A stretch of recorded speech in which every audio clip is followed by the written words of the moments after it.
এই মুহূর্তে 50 MVA কানোহর মেঘ 50 MVA ট্রান্সফরমারের ওএলটিসি যে ডাইভার্টার ট্যাঙ্ক রয়েছে সেটা খোলা হচ্ছে, ওয়েল ফিল্টারেশন হবে। প্রতি বছর একবার করে ওয়েল ফিল্টারেশন করা হয়। বিগত 2 বছরে এই ট্রান্সফরমারের কাজ করা হয়নি, এবার খোলা হচ্ছে। ভিতরের অবস্থা আশা করা যাচ্ছে যে ভিতরের অবস্থা খুবই খারাপ, ডার্টি কন্ডিশনে পাওয়া যাবে। দেখা যাক খুলেই অ্যাকচুয়াল কন্ডিশনটি কীরকম আছে। জেনারেলি যেটা হয়, প্রচুর পরিমাণে কার্বন ডিপোজিট হয়, উপরটা পুরো কালো হয়ে থাকে এবং ট্যাপ পজিশন যে প্লেটটা ট্যাপ পজিশনগুলো ইন্ডিকেট করা থাকে সেটা পুরো প্রায় কভার হয়ে থাকে, কালো হয়ে থাকে, কিচ্ছু দেখা যায় না উপর থেকে।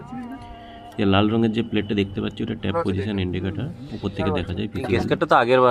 ভিতরের কন্ডিশনটা খুবই বাজে, পুরো কালো হয়ে আছে, কার্বন এত পরিমাণে কার্বন হয়েছে। আর তেলটা অলরেডি আগে থেকে নামিয়ে নেওয়া হয়েছে, তা না হলে খোলার সময় আমরা তেলটা দেখতে পেতাম। পাম্পের সাহায্যে সাকশন করে তেলটা নামিয়ে নেওয়া হয়েছে আগেই।